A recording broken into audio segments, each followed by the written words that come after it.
Dr. Constance Lynch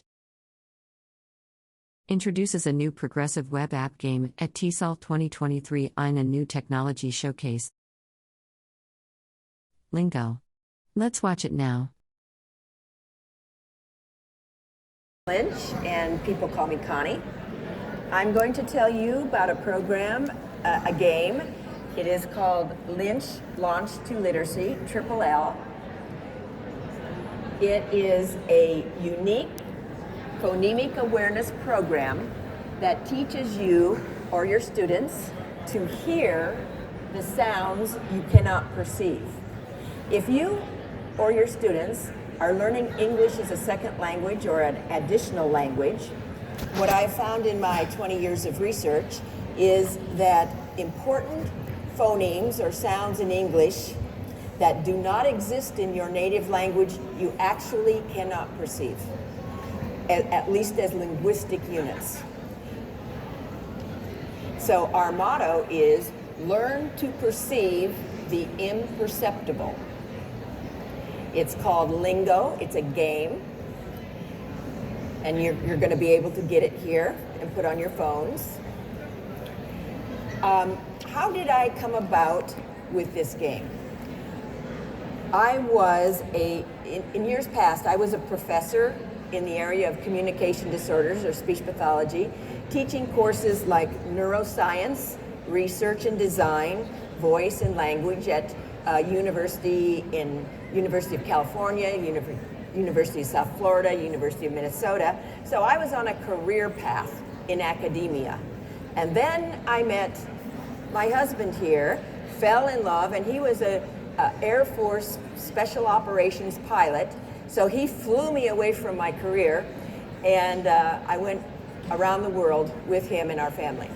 Eventually, we ended up in Lima, Peru for 6 years.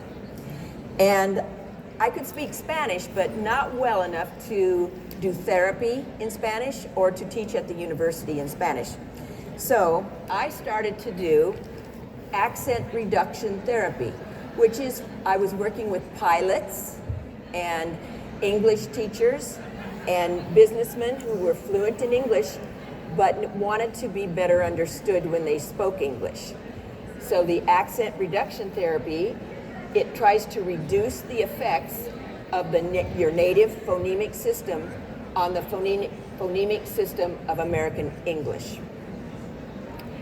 So then I thought to myself, well, this is great, but what would happen if I use this same approach of accent reduction therapy to teach children just beginning to learn English? Would they be able to pronounce English, American English, better than children who did not receive this approach?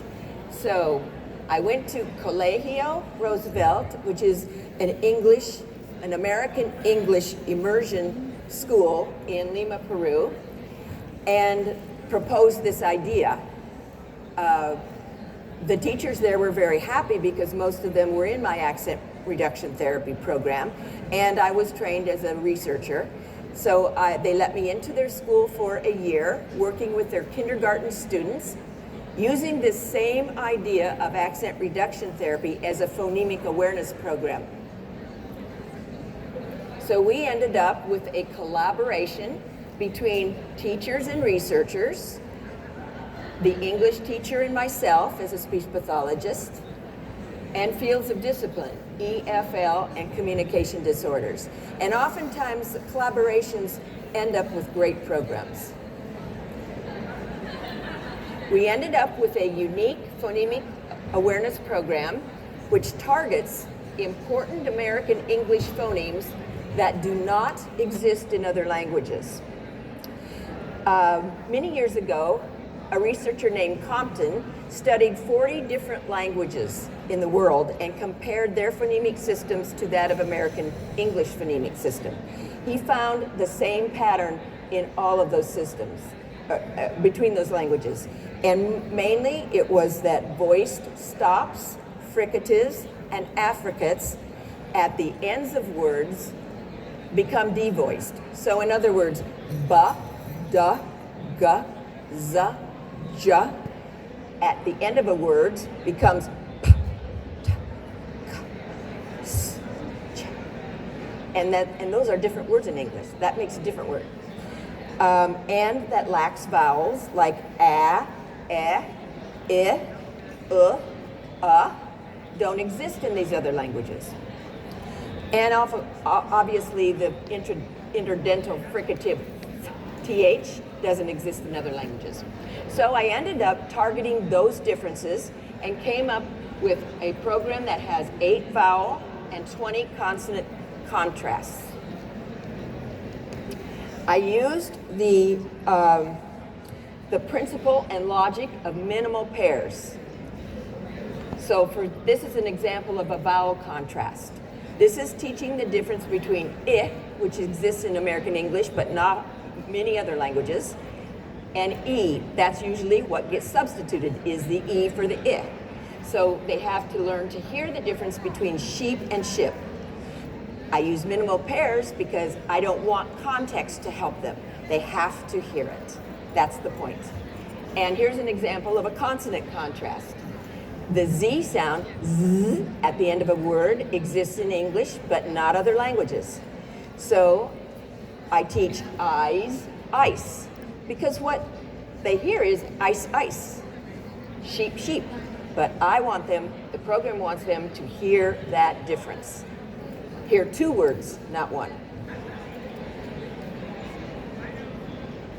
So I put the children in 2 groups. The experimental group had their standard English curriculum, which was all-day immersion, and then they got this Triple L phonemic awareness program. And the control group, who were matched to the experimental, just got the standard English curriculum. I tested all the children at the beginning of the school year and at the end in English. There were 100 words. They had pictures and they had to say the word, and I'm a speech pathologist, so I could judge the pronunciation. And then they would tell a story in English. And then I compared before and after for all the children.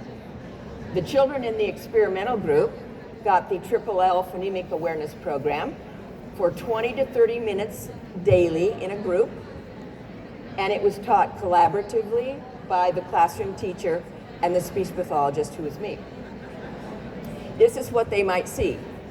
They see a picture of eyes and ice, and they would be told to point to ice, point to eyes, and they would learn until they could get that correct.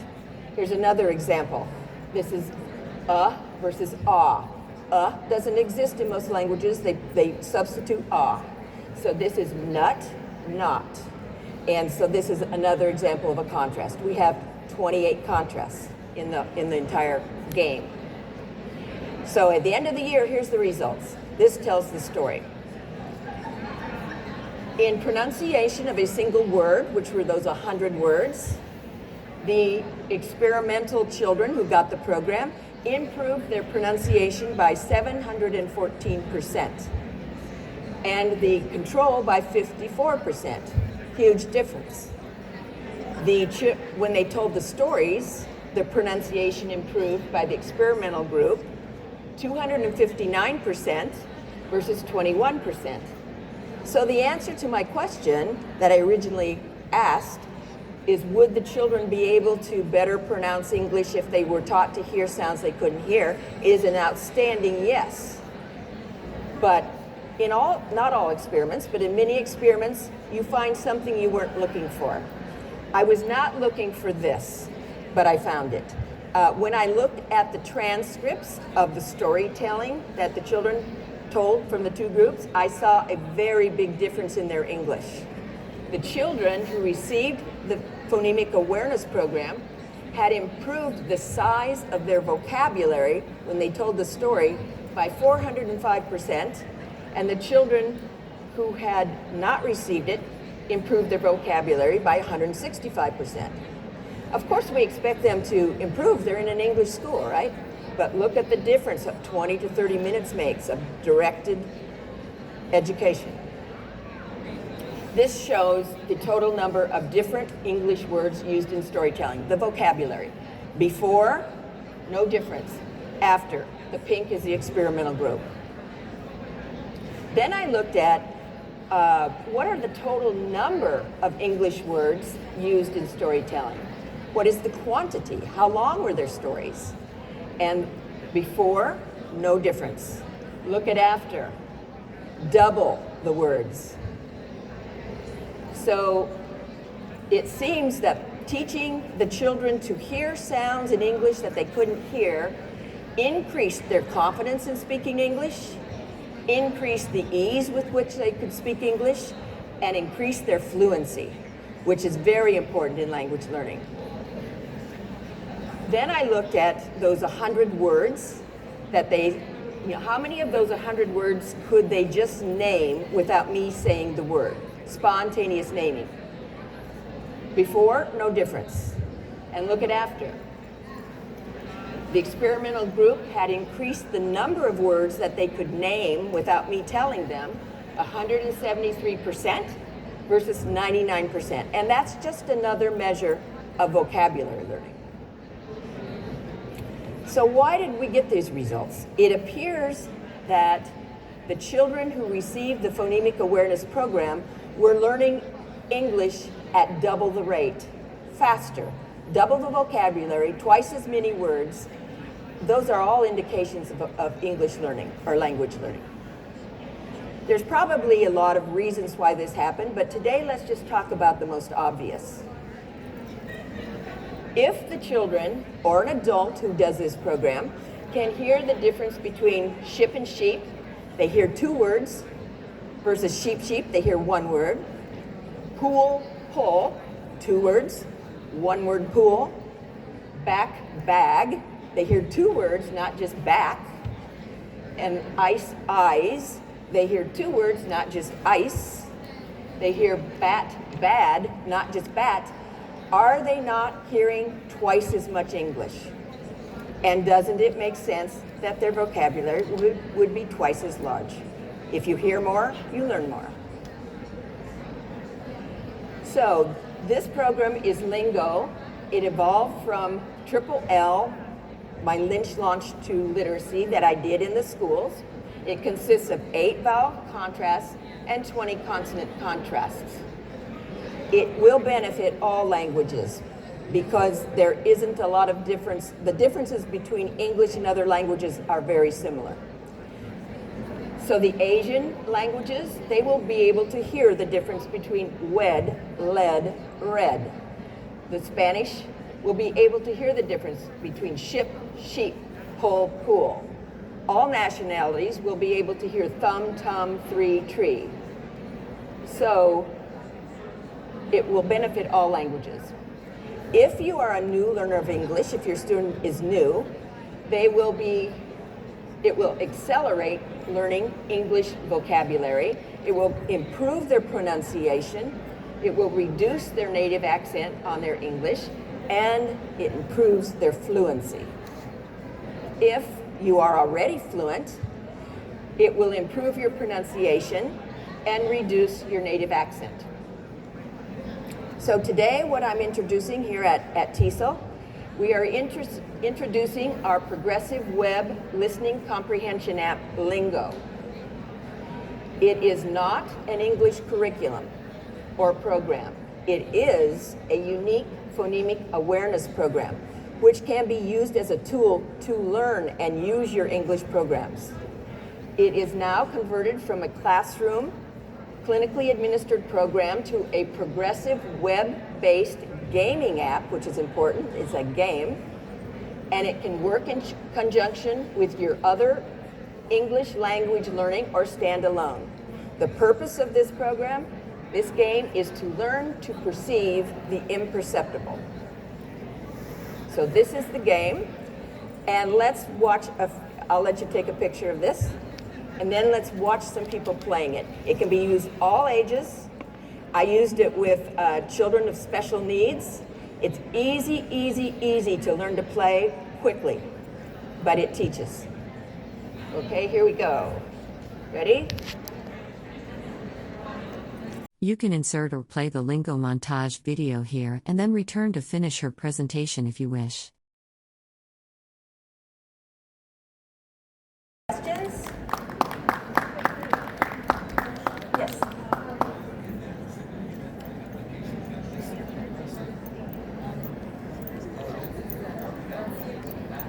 that will be the next program. So it's right now it's just listening, but that has to come first, then production. But our idea is to go on to production, and then after they hear it, they could play a game where they would say it, and they would judge it. But that's much more complicated than listening. So.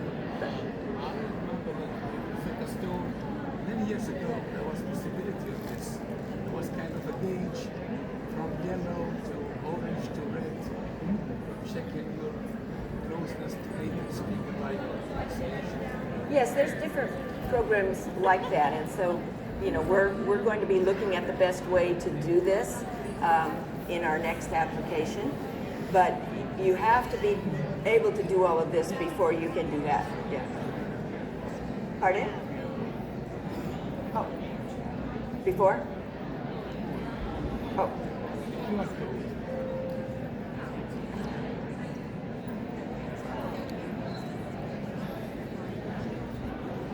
Welcome to this book.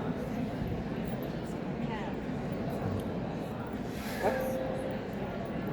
You want that.